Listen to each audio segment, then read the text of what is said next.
दोस्तों, spoken English में phrasal verbs का एक बहुत ही इंपॉर्टेंट रोल है। इसलिए आज की इस वीडियो में हम कुछ इंपॉर्टेंट और यूजफुल फ्रेजल वर्ब्स सीखेंगे। पर उससे पहले दो क्वेश्चंस हमारे सामने आते हैं। Number 1, what are phrasal verbs?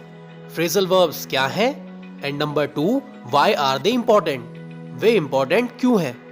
अगर पहले क्वेश्चन की बात करें तो phrasal verbs verb plus adverb या फिर वर्ब प्लस प्रीपोजिशन का एक कॉम्बिनेशन है जो बिल्कुल वन वर्ड वर्ब की तरह काम करता है, जैसे कि ask for, wind up, drop out etcetera. Phrasal verbs की सबसे खास बात यह है कि इनकी मीनिंग ओरिजिनल वर्ब से बिल्कुल डिफरेंट होती है। एग्जाम्पल के तौर पर एक फ्रेजल वर्ब लेते हैं। टर्न डाउन एक फ्रेजल वर्ब है।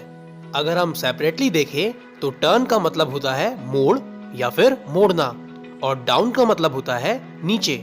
पर जब हम इन दोनों को कंबाइन करके एक फ्रेजल वर्ब बना देते हैं तो इसका मतलब बदल जाता है। टर्न डाउन का मतलब होता है रिजेक्ट करना या फिर अस्वीकार करना या इनकार करना।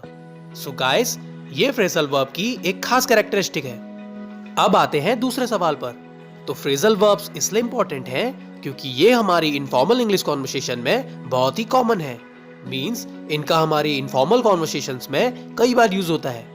इनफॉर्मल इंग्लिश कॉन्वर्सेशन मींस जो नॉर्मल बातचीत हम अपने भाई बहनों, माता पिता, फ्रेंड्स या फिर कलीग्स के साथ करते हैं, या फिर जब हम बहुत रिलैक्स होकर किसी से बात करते हैं। तो इसीलिए फ्रेजल वर्ब्स आना बहुत ज्यादा इंपॉर्टेंट है और इनके यूज से हमारी कैजुअल इंग्लिश कॉन्वर्सेशन बहुत ही नेचुरल लगती है। इसीलिए आज आप लोगों के लिए इस वीडियो में मैं कुछ डेली यूज में आने वाली इंपॉर्टेंट फ्रेजल वर्ब्स लाया हूँ जिनके यूज से आप लोगों पर एक अच्छा इंप्रेशन क्रिएट कर सकते हैं। सो गाइस, वीडियो बहुत इंटरेस्टिंग होने वाली है, इसे एंड तक देखें एंड आई एम श्योर कि आप इस वीडियो से बहुत कुछ सीख के जाएंगे। सो फ्रेंड्स, मैं हूं आपका दोस्त Mike and you are watching rise of something. Now without wasting any more time, let's start it.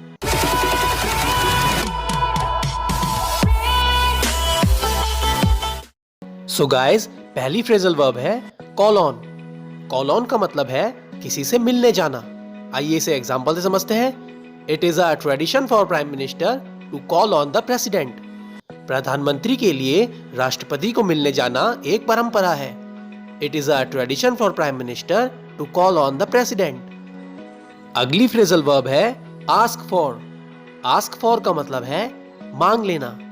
आइए एग्जांपल देखते हैं। You can ask for anything you need. आप अपनी जरूरत की कोई भी चीज मांग सकते हैं। You can ask for anything you need. Next one is bring up. Bring up का मतलब है लालन पालन करना। आइए एग्जाम्पल देखते हैं। Anil was brought up by his uncle. Anil का लालन पालन उसके चाचा ने किया। Anil was brought up by his uncle. अगली फ्रेजल वर्ब है fall out. फॉल आउट का मतलब है झगड़ा करना। आइए एग्जांपल देखते हैं। Aman and Sunil were good friends but now they seem to have fallen out. Aman और सुनील अच्छे दोस्त थे पर अब लगता है कि उन्होंने झगड़ा कर लिया है। Aman and Sunil were good friends but now they seem to have fallen out. अगली फ्रेजल वर्ब है लुक फॉर। लुक फॉर का मतलब है किसी चीज को ढूंढना या फिर तलाश करना। आइए एग्जाम्पल देखते हैं। I looked for my lost watch everywhere in the house but couldn't find it. मैंने घर में हर जगह अपनी खोई हुई घड़ी को ढूंढा लेकिन वह नहीं मिल पाई।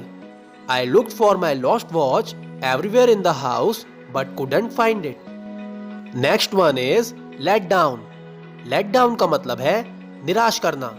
आइए एग्जाम्पल देखते हैं। We should never let down our friends. हमें अपने दोस्तों को कभी निराश नहीं करना चाहिए। We should never let down our friends. अगली फ्रेजल वर्ब है pass away. Pass away का मतलब है मृत्यु होना या फिर निधन होना। एग्जाम्पल देखते हैं। On the passing away of his father, I sent him a message of condolence. उसके पिता के निधन पर मैंने उसे शोक संदेश भेजा। On the passing away of his father, I sent him a message of condolence. Next one is run over. Run over का मतलब है गाड़ी के नीचे आना। आइए इसे एग्जांपल से समझते हैं। He was run over by a speeding car. वह तेज रफ्तार कार के नीचे आ गया। He was run over by a speeding car. अगली फ्रेजल वर्ब है put down. Put down का मतलब है दबाना। आइए एग्जांपल देखते हैं। The army easily put down the revolt. सेना ने आसानी से विद्रोह को दबा दिया। The army easily put down the revolt. Next one is wear off. Wear off का मतलब है धुंधला पड़ना। आइए इसे एग्जांपल से समझते हैं। This color will wear off soon. यह रंग जल्द ही धुंधला पड़ जाएगा। This color will wear off soon. अगली फ्रेजल वर्ब है टेक आफ्टर। टेक आफ्टर का मतलब है समान दिखना या फिर एक जैसा दिखना। आइए इसे एग्जांपल से समझते हैं। She always reminds me of her mother since she takes after her mother. वह हमेशा अपनी माँ की याद दिलाती है क्योंकि वह अपनी माँ के समान ही दिखती है या फिर माँ के जैसी ही दिखती है। She always reminds me of her mother since she takes after her mother. Next one is tell on. Tell on का मतलब है चुगली करना। आइए एग्जांपल देखते हैं। It is unfair to tell on others. दूसरों की चुगली करना गलत है। It is unfair to tell on others. अगली फ्रेजल वर्ब है wind up. Wind up का मतलब है खत्म करना या फिर बंद कर देना। आइए इसे एग्जांपल से समझते हैं। I think it's time to wind up the meeting. मुझे लगता है कि यह बैठक को खत्म करने का समय है। I think it's time to wind up the meeting. Next one is tear down. Tear down का मतलब है गिराना या फिर नष्ट करना। आइए एग्जांपल देखते हैं। They brought bulldozers to tear down the building. वे इमारत को गिराने के लिए बुलडोजर ले आए। They brought bulldozers to tear down the building. Next one is drop out. Drop out का मतलब है छोड़ देना। आइए इसे एग्जांपल से समझते हैं। John dropped out of the medical course as he found it very hard. John ने मेडिकल कोर्स छोड़ दिया क्योंकि उसे यह बहुत कठिन लगा। John dropped out of the medical course as he found it very hard. अगली फ्रेजल वर्ब है ask after. Ask after का मतलब है पूछताछ करना। आइए एग्जांपल से समझते हैं। He was asking after you when I met him this morning. मैं आज सुबह जब उससे मिला तो वह आपके बारे में पूछताछ कर रहा था। He was asking after you when I met him this morning. Next one is bring on. Bring on का मतलब है पैदा करना या फिर जन्म देना। आइए एग्जांपल देखते हैं। Dirt often brings on diseases. गंदगी अक्सर बीमारियों को जन्म देती है। Dirt often brings on diseases. अगली फ्रेजल वर्ब है break off. Break off का मतलब है अचानक रुकना या फिर खत्म करना। आइए एग्जांपल देखते हैं। She was saying something but broke off as she saw him. वह कुछ कह रही थी लेकिन उसे देखते ही वह अचानक रुक गई। She was saying something but broke off as she saw him. Next one is wink at. Wink at का मतलब है अनदेखी करना। आइए एग्जांपल देखते हैं। I can wink at his faults no longer. मैं उसकी गलतियों को अब और अनदेखा नहीं कर सकता। I can wink at his faults no longer. अगली फ्रेजल वर्ब है knock down.